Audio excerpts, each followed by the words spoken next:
Alright, it worked. Good deal. My microphone, though, it doesn't sound very good, so if it sounds like I'm yelling, well, actually I am. I realized I just did the last video like I'm yelling at some noob who doesn't know how to play, and I'm having to waste my time explain how to play.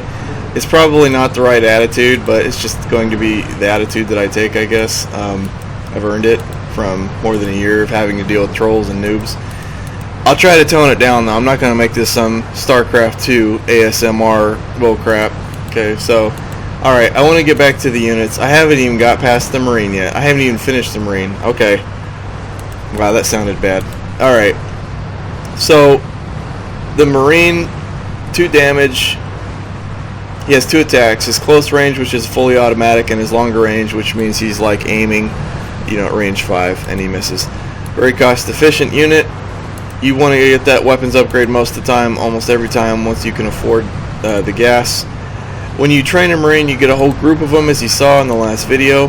You get a medic, you get a Marine leader, and you get a whole group. 25 total. There's some imposters here, survivors from the last test batch. Where's the leader? Okay, this is your unit leader. He has vision at night. You kill him in the nighttime and the rest of the Marines can't see very far.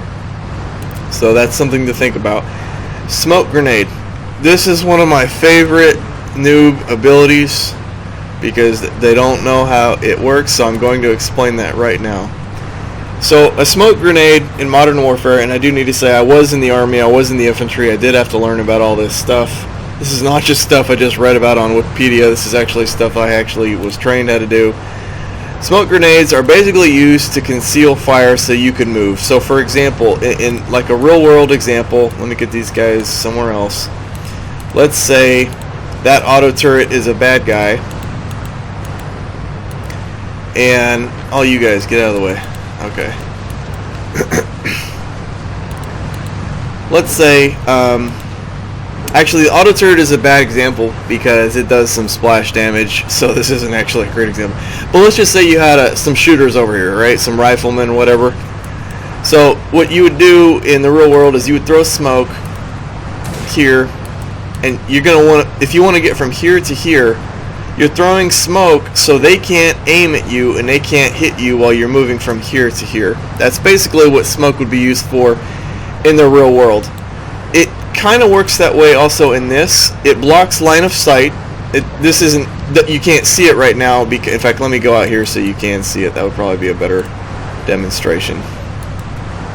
And let's go somewhere where the Wraith is not flying around. Let's speed it up so it doesn't take forever.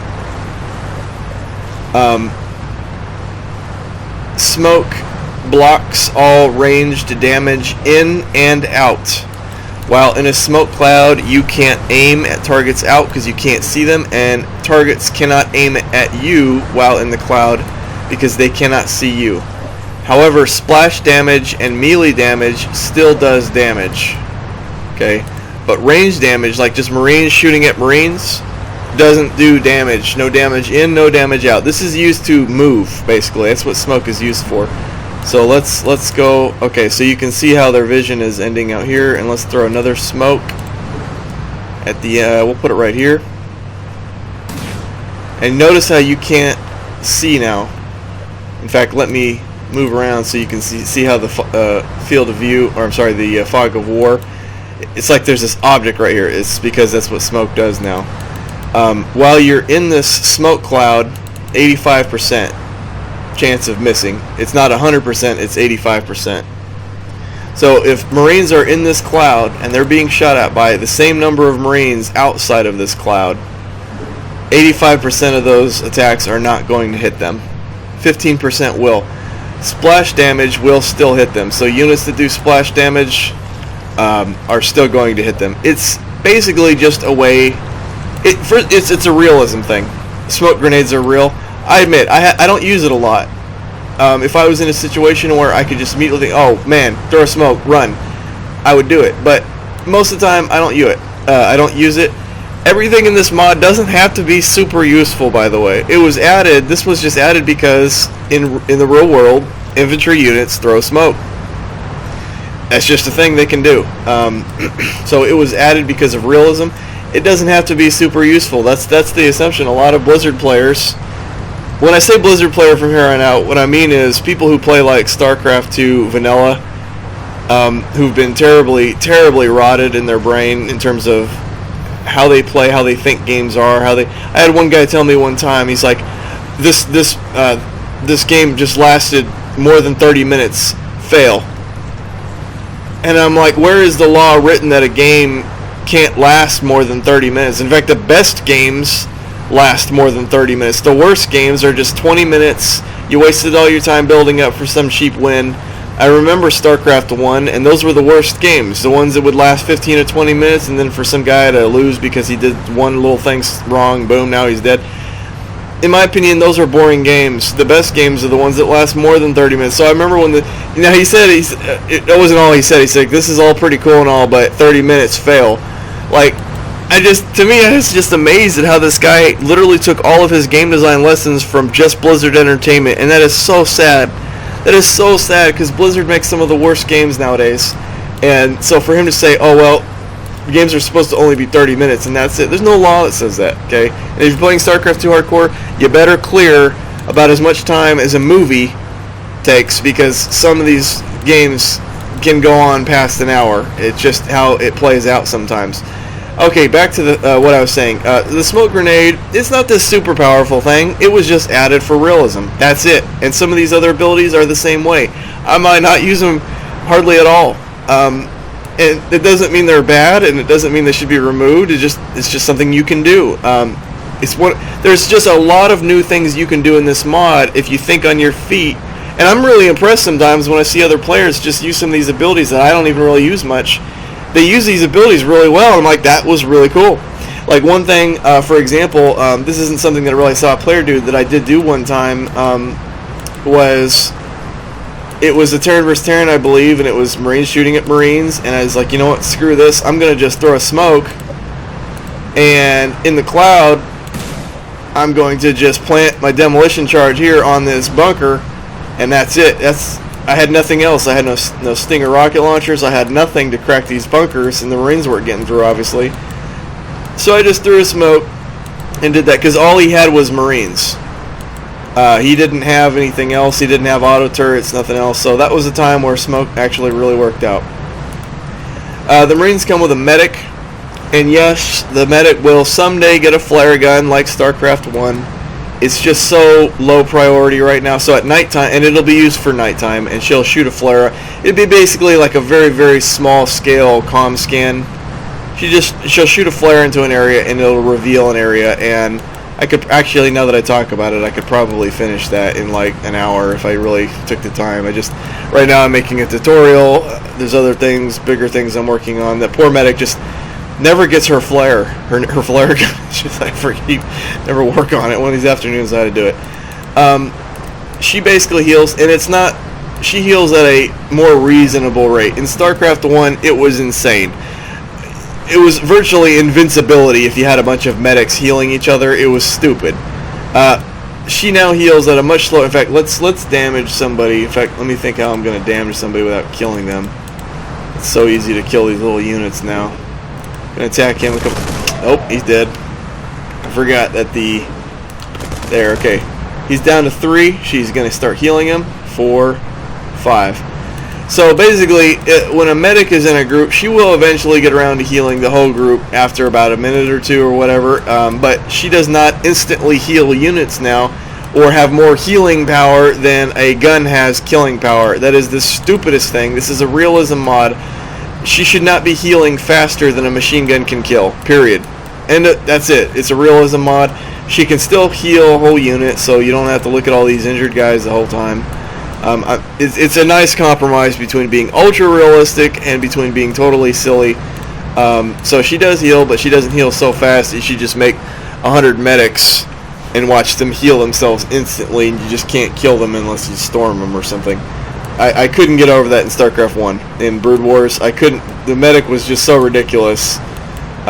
Anyway. So, medics, that's all they're there. They're just, if you lose your medic, you can always make another one just individually, but for extra gas to ship her in. So, you get one for free for 50 mineral. You get the 23 Marines, 1 Marine leader, and a medic, basically, for 50 mineral. That's a great deal. If you want to make what you can do here with a Marine, you can promote a Marine to for 25 gas. You can actually make a unit leader. So I'm going to do that right here, and boom, he has now been promoted. And yes, I have seen people make entire units of just unit leaders. It's always silly, not a very good use of gas. You don't need that many. You just need one. Another dynamic about Marines in Terran versus Terran fighting is that when a Terran building that isn't a defense structure like a bunker, so what I'm talking about is like a barracks, a command center, a supply depot. When a Terran building is under 50% health, so when this barracks is under 500 hit points, any Marine that attacks it will capture it, and you now control the barracks. So you can actually capture enemy Terran cities as a Terran. Not only does the Marine leader plant demolition charge, which will, let me in fact use this so you can see the destructive power of a demolition charge. Demolition charge is like in Command & Conquer, the commando who just instantly kills the building. He sets his charges up right now, as you can see. If he dies before he finishes, it won't complete. He sets his charges, and then boom, and then anything usually around it will also die, which is why you want to get him out of there before it blows up. Is this thing recording? Okay, good. That would be sad. So he can instantly kill a building. If you are pressed for time and you found just a lone expansion, just a nexus, and the Marines are taking too long shooting at it, the Marine leader can just plant demolition charge for 20 gas and be done with it, and I usually do that too. Now this option right here is really cool. It's capture. Originally what it was going to do was demolition charge was going to bring the building down to half health, and so then the Marines can then instantly capture it. The idea is he's usually using demolition charge to blow the door so they can raid the building. But I thought, this is stupid. Cut to the chase. He can just instantly capture a building, because that's basically what you're doing with demolition charge. You're instantly capturing it. So he has the ability every 15 seconds to capture a structure, so you can keep a structure in better health and actually capture it. So with a group of Marines in a Terran versus Terran fight, the Marine leader is very important. He does a lot. He does most of the work, if you will. I think we're good on the Marine now. I might think of more stuff later to talk about. I want to move on to the next units, and actually I think the next natural unit to talk about is the gunner. Now if you look at this, you're going to say, what the heck? You got 25 Marines for 50 mineral, but then for 50 mineral you get a gunner. What is his deal? Well, look at his rate of fire. 0.06. Damage 3. Look at our Marines. Damage 2. 1.5 or 0.15. This guy right here, let me just show you his, he can kill, and he also does splash damage too into an area. His damage per second is higher than an entire Marine unit. He is carrying a minigun, for heaven's sake. Now in the real world, this would represent a gunner like an M240. Obviously not doing as much damage as a minigun, but in Starcraft, hey, he's carrying a minigun. The point is, what you want to do is a good tactic. Let's get these poor guys out of here. Is you have your Marines here. Let's say you're attacking these guys over here. If you're going to group your gunner with your Marines, I usually do, but I'll keep the gunner behind the Marines. So when all these guys are advancing, now obviously they're not going to attack, but when they're advancing, the Marines are the ones who take the hits, but the gunner is just dishing out massive damage. So that is why one gunner is, he has more damage per second than an entire Marine unit. In this case, you never would have thought that a 5 hit point unit like a Marine would actually be a damage sponge, but when you consider the gunner, who also has 5 hit points, but his gun does a huge amount. In fact, I think he has the most damage per second than like almost any unit in the game. It's one of the highest. It is one of the highest for sure. Now, one of the first things for anybody who puts 2 and 2 together very quickly would realize was what the gunner is really good for, which is putting him in bunkers. You have the firepower of a gunner with his wee little 5 hit points, but now we're going to put him in a bunker which has 4 armor and 350 hit points, and man, these things just shred. Now, there is one downside. He uses ammo, okay? He uses ammo, and he has to be resupplied. So basically, let's get a depot going here. See, now he gets supplied by the nearby depot. So when he's in there attacking, and people complain about this, and I don't care, it's just a design decision. He's in a sealed bunker, okay? The supplies in this depot are not being instantly teleported to the bunker. Okay, so after the battle is over and it's cleared, there is some micro involved. You'll have to get, all you gotta do is unload them, get supplies, you put them back in. It's not hard, and you get a lot of value out of a bunker gunner combo. Also, it also means that you can't just put a gunner in a bunker out in the middle of nowhere with no depot nearby and just expect him to just be shredding thousands of Marines endlessly like bullets don't exist. No, he has to get out to get his ammo. All these special infantry units use ammo, and they do have to get out to get their ammo before they go back into the bunker. It's just a part of the game. Other races have to micromanage other stuff for their defense. High Templars have to storm, and you got to keep them safe and hidden. There's just other little things that other races have to do. That's just one of the parts of being a Terran. You just deal with it, all right? I actually didn't talk about what the gunner is good for, and how to counter him. So a gunner is definitely a support unit in that he supports his infantry units by dealing out all the damage. With damage 3, he shreds things like other Marines, Hydralisks. However, the Roach doesn't do so well at once the Roach. Well, he does not do well at all once the Roach has his first armor upgrade, since Roaches get +2 armor per upgrade. The reason is so that in the upgrade war, the Roach will not get out upgraded by Marines. In fact, the other way around happens. The Roach is just a small little assault armor unit. That's all he is. He's armor on legs. This little Roach is just armor on legs. And the gunner doesn't do so well against the Roach overall, only because once that first armor upgrade comes in, he becomes bulletproof even to the gunner, even with one weapon upgrade to the gunner. Without the upgrade, he does okay. The gunner is basically a damage per second unit. That's it. His role is about the same as a Marine overall, but he does way more damage. So if you go up against a bunch of Mutalisks, the Marines do okay against Mutalisks on their own, but with a gunner in there, if the Zerg player is not focus firing his attack on the gunner will make quick work of Mutalisks. You kind of figure out what its purpose is. How do you counter them? Really easy. Size Storm. They're very fragile. They're very easy to kill.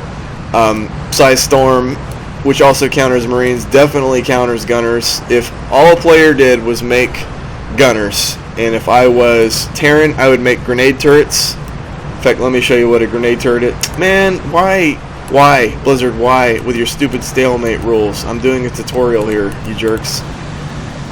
Okay, let me get a turret. So, an auto turret can upgrade to different kinds of turrets. Right now, it can upgrade to a flame turret, which is really cool and useful against Zerglings, or a grenade turret, which is expensive and costs 20 mineral per shot, but let me explain why. Or let me show you why. It's basically a mortar. When you go to the grenade turret, boom, there it is, range 35. It goes all the way out to there. It's a mortar. Okay? This is basically a mortar unit, and it can lob smoke. I forgot about that. I've never used that with this thing. You can put smoke wherever you want in this area. But 35, 10 damage, 8 grenades that do 10 to 15 damage each, 10 damage, 15 versus light. So the splash radius really wrecks light units like Marines or Zerglings. So let me just fire this off here. Boom. And it just wrecks a whole cluster, as you can see. So if my opponent was doing nothing but making gunners, just make a grenade turret. That will end it. So we're going to put him over here, and his cooldown is almost good for another shot. And I'll do another one. All you guys bunch up so you can see the radius here. There you go. Get in for the picture. Okay. Oh, the video had a skip right when it did that. This recording, I tell you. Anyway, it kills a cluster. A grenade turret is the first thing in my mind. If I was going to defend against gunner spam, would be a grenade turret. A grenade turret also does well against Marines. The only issue is you're paying 20 mineral per shot, and you have to kill at least 10 Marines to make cost. So you would have to manage it to where you're always shooting into the middle of the cluster. And it is a projectile, and there's a delay. So if they're moving, you want to shoot like if they were moving this way, I would target him or him. I would not target him. You won't want to target the guys in the back because it's going to, by the time it gets there, you want to try to get it in the middle, basically. Yeah, a grenade turret is a good defense against not only gunners, but also stingers. That 35 range. Now, it doesn't do a whole lot. It does do damage to tanks, like a mortar does, but it just does not do as much devastation as to, like, an infantry group. So, yeah, to counter gunners as a Terran, you can defend with a grenade turret. You can armor upgrade your marauders. You can use one Stinger rocket launcher. I haven't got to the Stinger yet, just to focus fire on him. There's also the Marksman, which I haven't got to yet, but this is another good example. And I wish this video would stop skipping. Just bear with me. It bugs me to no end. The Marksman is basically, he can snipe a unit, and he has just normally a good attack, like versus biological, for example, per attack. He's basically your sniper, just taking out VIPs, like right there. So see, his range, gunner range is 8, but the Marksman can use his ability to snipe him at double the range, basically. It's 15, I believe. The range for snipe is 15, which is symbolic for 1.5 kilometers, 1,500 meters. This is the future, so these snipers are really good, right? So yeah, you can take out, with just a group of marksmen, you can take out gunners very effectively. And the marksman is half the cost of a gunner, and yet one marksman can just shred gunners. So that is another natural counter as a Terran, is a marksman. A ghost, very similar thing, also because you have cloak and you can do the same thing. Reapers are a very bad idea. You'd probably lose all your Reapers before you even got to him. In terms of factory units, what would be good against? I mean, obviously you could lob one artillery shell from a siege tank or ballista into the gunner. You could run over him with a tank, because the tank armor is 4 and his attack damage is 3. You could just run over gunners with a tank. If I saw a guy just make nothing but gunners, all he had was like 50 gunners, you could do any one of these things as a Terran, and he's just going to get wrecked and talk about how gunners are useless, grenade turret overpowered. All that happened is he got hard countered because he didn't know what counters were. Every time now when I hear a new player talk about how this is overpowered or whatever, I just shake my head. I understand that they're ignorant. They don't understand how the counters work, and that's all it is. Everything in this game has a counter. There is usually more than one way too. It's not just one way. There's usually more than one way to counter a unit. So gunners, as powerful as they look, can be easily killed. So that was Terran. Let me talk about how Protoss counter, or let's do Zerg actually first. A good way to counter, and I want to do all levels too, not just early game, but also later game too. A spore cannon. Let me make one here so you can. Man, the skipping on this is just ridiculous. Why is the skipping so bad? Why is it so bad? Hold on one second. I might have to stop recording here. The skipping is just getting out of control.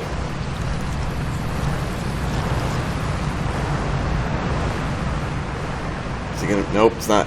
I'm gonna have to do another record. I hate breaking these up into sections, though. I really do.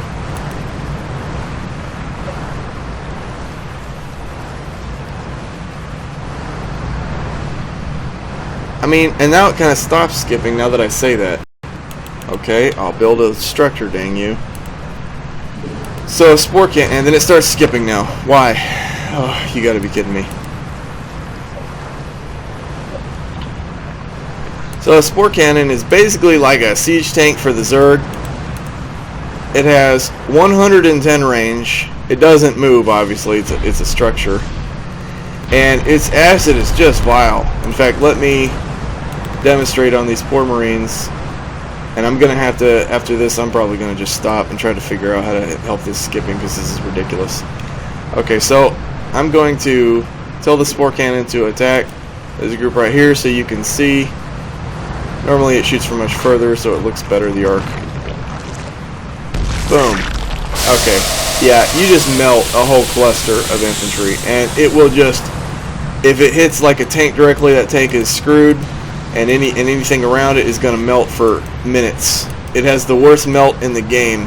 This right here makes infantry advances slow down big time. So that is a definite hard counter. You've got Guardians also, which wreak havoc on infantry. But these are all later game units. I want to try to get to more units that are kind of on their level. Zerglings will actually counter gunners on their own. If gunners are just out in their open, I would throw Zerglings at them. Why? For cost. 50 Zerglings for one gunner. Okay? I guarantee you, you will win that battle every time. If he made 5 gunners, and you made 250 Zerglings, you will kill all of them and keep most of those Zerglings alive. Zerglings are a natural counter to the gunner, just for cost. And don't get me wrong, the gunners are going to kill a lot of Zerglings before the Zerglings get to them, but eventually the Zerglings are going to shred. Now that's if he makes just gunners and not gunners and Marines. Now if he makes gunners and Marines like he has half a brain, then you can't just throw Zerglings at him now all of a sudden. It just doesn't become cost efficient anymore. You can't get to the gunners in time. What you need is it's a unit called a Putrefier. This skipping is driving me insane. Oh my gosh. This skipping, I tell you. There we go. Okay, I'm gonna have to make it. I'm gonna have to stop this one because this is garbage. The way it keeps skipping. Thank you, NVIDIA, for your driver update, which is now wrecked recording. Thank you. It used to record super smooth, and now it just skips over and over. The skipping is disgusting, and you can search all over the internet for it and you can't find an answer. Okay, so let's say you have a gunner in this group. I'm going to end it with the gunner is what I'm going to do. You have a gunner in this group and he's your problem. The Marines you don't really care about. It's the gunner you're trying to get to, right? And you can see him because he's just going off with his freaking machine gun. I mean, he's very obvious. You can always spot him easily by all the mayhem he's causing. Oh, you got to be kidding, and I'm mechanoid too. I'm going to actually have to restart. Yep, I'm going to have to restart anyway, because, okay, I'll restart.